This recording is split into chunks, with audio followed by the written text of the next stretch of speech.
Welcome back to WNY Athletics High School Sports Weekly.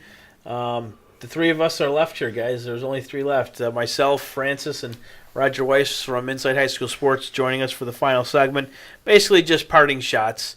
Thank you very much for tuning into the program. We really appreciate it, and there's going to be a lot more after this. We're going to start coming out to at least one game a week, the feature game, the best game of the week, whether it's in basketball, boys, girls, hockey, whatever the case may be. Francis and I will be out there at the game and doing previews, post games, intermission reports, and all that stuff. Check out our YouTube page, our Facebook page, and of course our website, WNYathletics.com. But guys, before we end the show, let's bring up a couple of topics real quick, and then we'll head out of here. But number one, the first topic I wanted to bring up is social media and how it plays a role.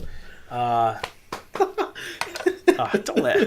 Yeah, I should be the last one to talk, right? But anyways, social media and how it relates to what we see with these high school kids. So there's, social media is the new thing. I mean, Twitter, Instagram, Snapchat, Facebook, all that stuff. Although you don't see too many high school kids on Facebook anymore. But, we've seen a lot of silliness or, kids taking inappropriate behavior. There's been a lot of inappropriate tweets and things of that nature that we've seen from the student-run accounts, and really this is more towards the ADs and coaches. They have so much on their plate. The coaches, they got to make sure everyone's accounted for at practice. They got their rides home, this, that, and the other. There's so much that the coaches have to worry about away from the game itself. That now they got this other curveball here with social media. Some of these players and things of that nature, they put things out there that, it's really bad. Some of the stuff, some of the things we've seen. It crosses the line. I mean, I like a little bit of a competitiveness. I don't mind that, but there's a point where it does cross the line, and I think, that's something through education, coaches talking to their teams, kids talking to each other.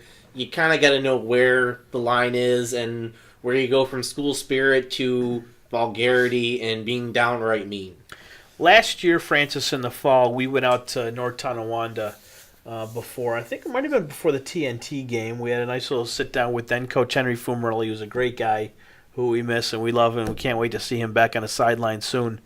But Henry, before we got into his office, we noticed the bulletin board. There's bulletin board material, press releases and things of that nature, something to kind of get those kids maybe a little bit more up for this particular game. On social media, you really can't do that unless you print out the tweet, or the bulletin. It's not stuck on a bulletin board when you walk by it. It's on your phone or your computer. You got to remember it. But when it's in print, you can walk by it and see it. But it was never anything really nasty. It was just hey, we got those guys this time, and they didn't play that well, or simple stuff. The stuff we're seeing on Twitter, like you said, Francis, brings it to a whole new level, and that's where we need these ADs at these schools and maybe some other coaches. You hate to ask them to do even more than what they already do for these kids, but watch what these kids are putting out there. It's vile. Some of it is just, it has nothing to do with even the game itself, but there are some good Twitter accounts. Grand Island does a pretty good job. Yeah. They do a pretty good job. And Marauder Rowdies is pretty nice. Yeah, Marauder Rowdies have been okay, but some of these other ones, and we won't bring them up or mention them, but check yourselves, be careful, because if we see it, recruiters see it, college admissions teams see it, and things of that nature, and it represents your whole school too. Don't forget that. Yeah, it represents your school, it represents yourself, and at the end of the day, if a college coach is coming to take a look at this program and maybe they're getting the scores, trying to see who did what in a particular night, and they find the student run account and they see the scores, but they go back a little further. Well, this kid's doing that, and the kid I'm recruiting is actually running this account, and he put this out there. He's not even going to take a look at you. He's going to stop looking right then and there. Take our word for it. Roger, do you want to weigh in on this issue at all? Yeah, well, being the social media expert that I am, right, with my track phone and my, well, it's not a landline computer anymore. I'll go that far. I don't have to dial it up. But And again, and I might be jumping into a topic we're going to talk at the end of this broadcast and all that. I'm wondering how much did social media, all the threats at Bemis Point and all that, were these on social media and all that? And again, I'm sorry for jumping the gun, but that's the first thing that comes to mind. And what you said, you hit it right on the nose. Why would these people want to come up, especially if they have aspirations to, go to college and they want to play their number one sport in college and all that, and then they say something dumb on one of these social media outlets, and it's just mind-boggling. I know I'm old-fashioned. I'm old enough to be your father, for Pete's sakes. That shows you how far I go back. So, I don't know what to say on that. It just puzzles me and all that. Fortunately, I don't have kids. The dogs don't have any social media accounts, so I don't have to worry about it. But some of these parents out there, they must be petrified and devastated with what either their own youngsters put on media or what the people that their youngsters hang with put on media or go to school with. Yeah. It's,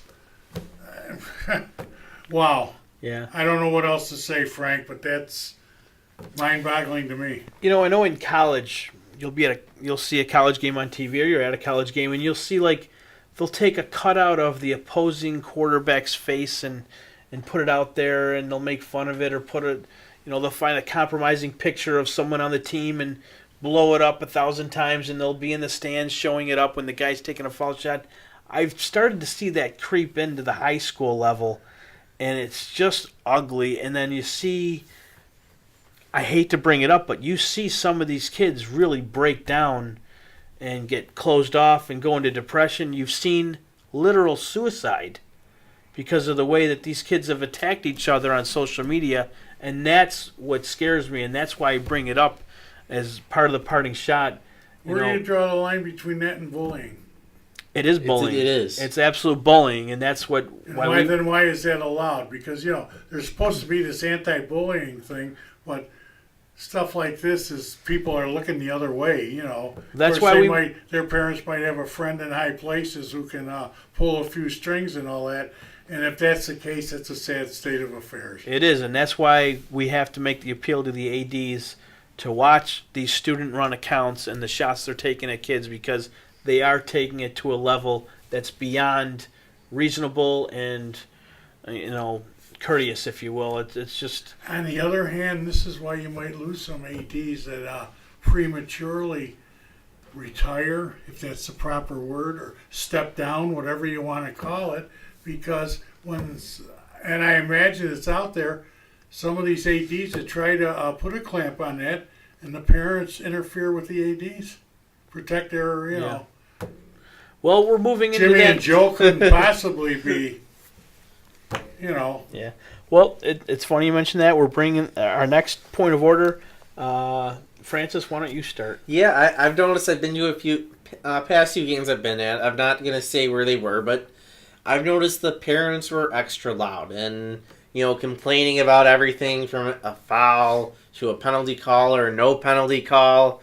And I understand, you can be into the game and you want to yell a little bit. It's like, oh, come on, ref. But doing it multiple times, doing it when your team's up a lot, doing it every single possession, it gets out of hand. And you know what? As a media member, I think it makes me less want to come to your events. I mean, you don't want to feel like, I feel bad for these refs sometimes. They're they're almost getting verbally attacked every play, and it makes you. And you feel that a little bit too. As a media member, I do that indirectly.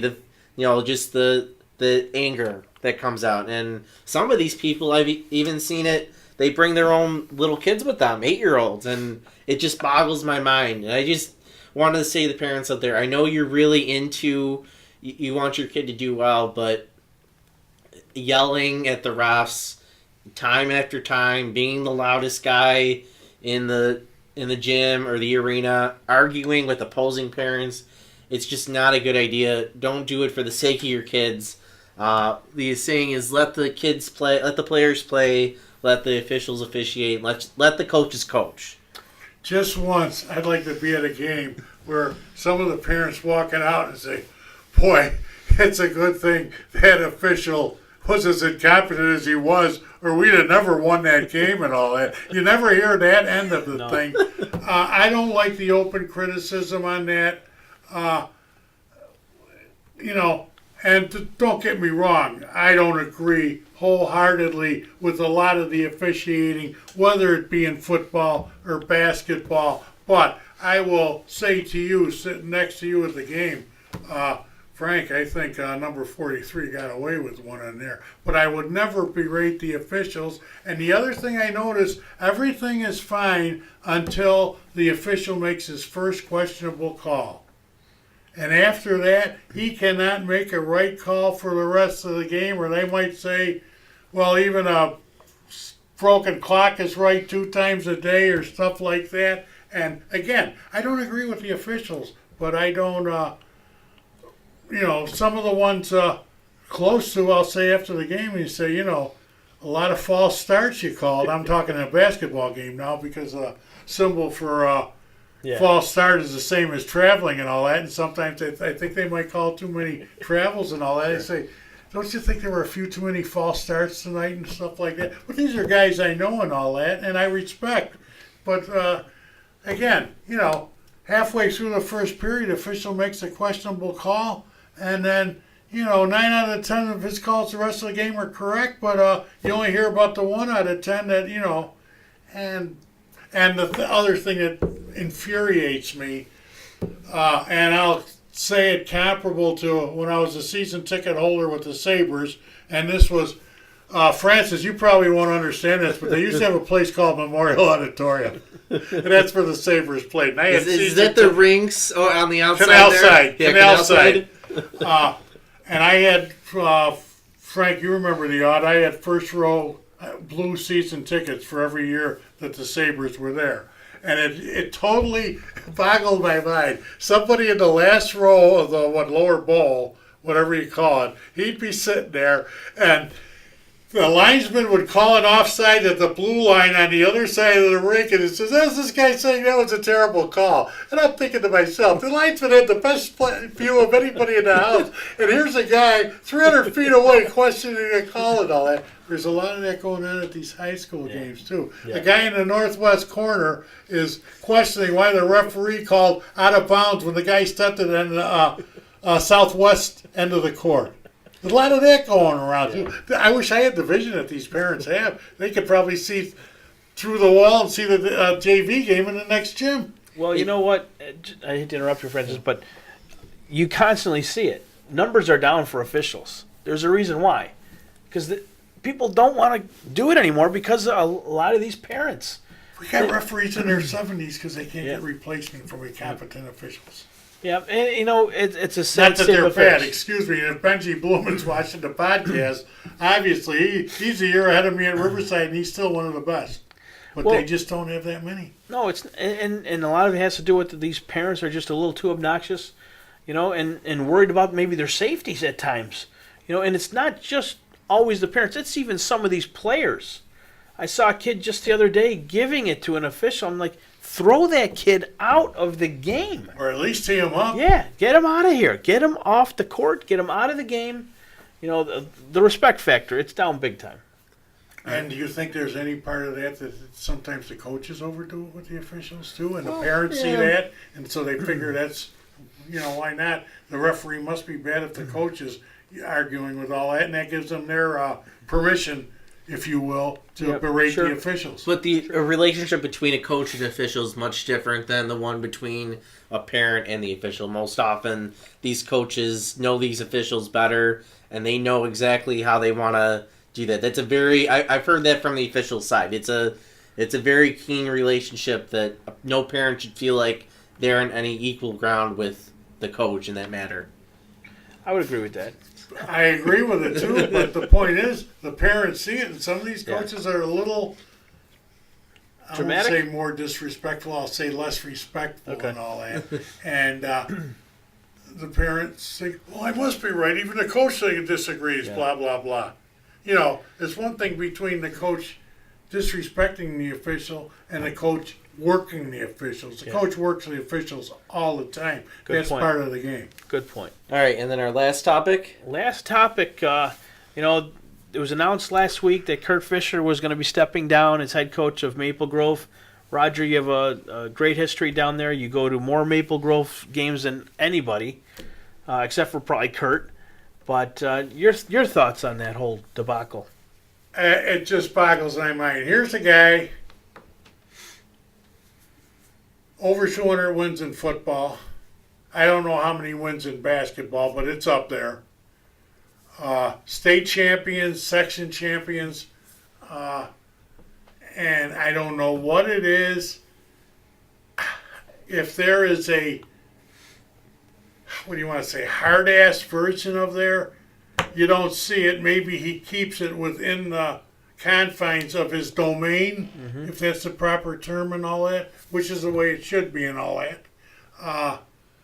I'm just totally blown away by this thing. One of the things I like about him is, when you want to get opinions on the athletes, you're trying to pick a all-Western New York team or an all-CCAC team down there and something like that. When it comes to all-Western New York, I don't want to hear coaches talking about their players. If you did that, we would have, in basketball, we would probably have, 30 first-team all-Western New Yorks and half a dozen players of the year. Yep. Because other than the one or two, what do you want to call them, stone cold locks for all Western New York, every other coach thinks his one guy is like the third, fourth, or fifth best. Right.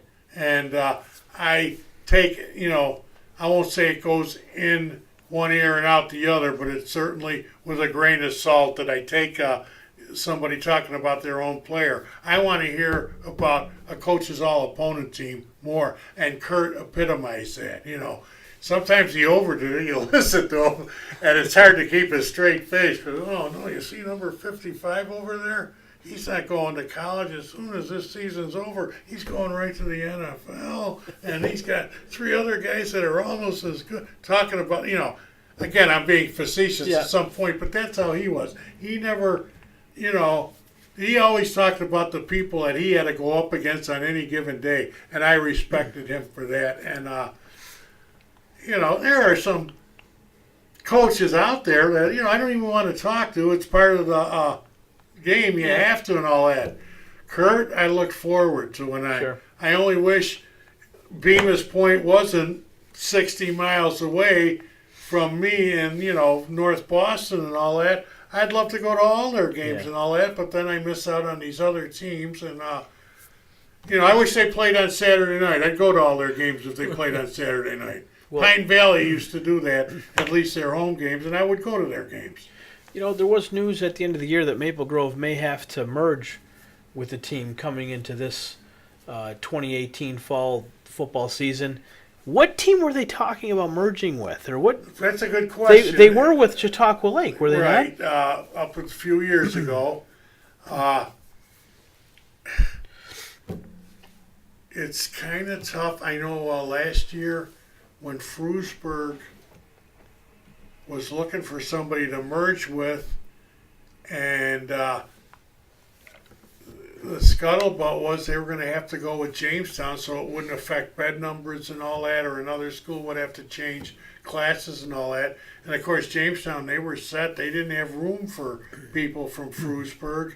And so you would think the 4 smaller schools in what I call Greater Jamestown, because you got Southwestern, which is Southwestern Jamestown. Maple Grove, which is Bemis Point, would be basically northwest Jamestown. You got Falconer, which would be northeast Jamestown, and Frewsburg, which would be southeast Jamestown. I don't know, would Frewsburg, and if they had trouble last year, do they have more numbers this year?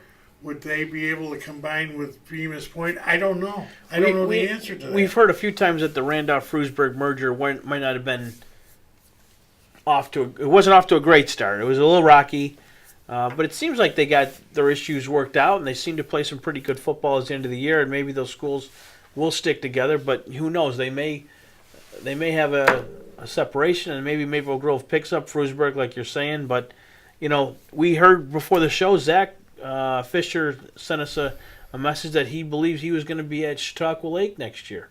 Well, what if those two schools merge? Well, they did before. It makes sense if Chautauqua Lake is willing, and of course they have the I can't think of his name. Forgive me, but he's been when they were with Maple Grove. He was the Chautauqua Lake coach. Was the assistant to Kurt Fisher. Okay. At least Kurt had the title. I think. Oh God, boy, if you're watching, forgive me, coach. But he took care of the defense. Kurt took care of the offense. They were compatible then. I hope they'd be compatible now. But with this latest development, if they were to merge, Fisher wouldn't end up at Chautauqua Lake. But I've had only last 2 years had conversations with Coach Fisher. Whenever I think of Maple Grove, the first thing that comes to mind is Kurt Fisher.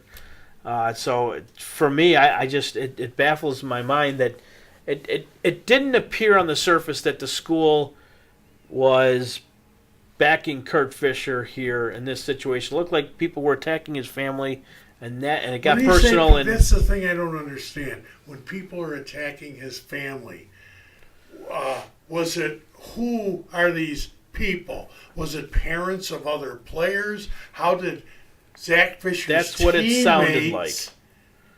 It sounded like were they assuming that Kurt was playing a favorite with Zach?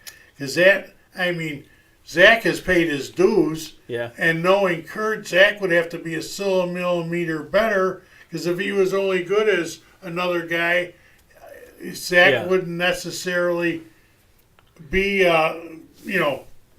handed to him. Yeah, right. Zach was a good player. Oh, he was sure. a good receiver. Yep. He as a freshman kick that extra point that beat Bennett 2 years ago. He paid his dues. Oh, I'm sure he's paid his dues and then some. But again, well, like I say, it's a head scratcher. Yeah, it's a head scratcher. Very mind-boggling, and without me, I have a couple sources I would talk down there in confidence.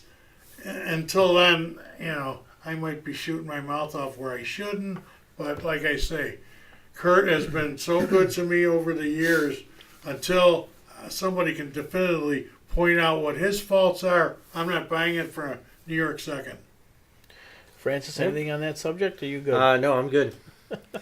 Well, that just about does it for the latest installment of Western New York Athletics High School Sports Weekly. We appreciate you joining us. For Roger Weiss of Inside High School Thank you for Sports. having me, Frank. Always a pleasure. Francis Beck and myself, we will see you next week. God bless America.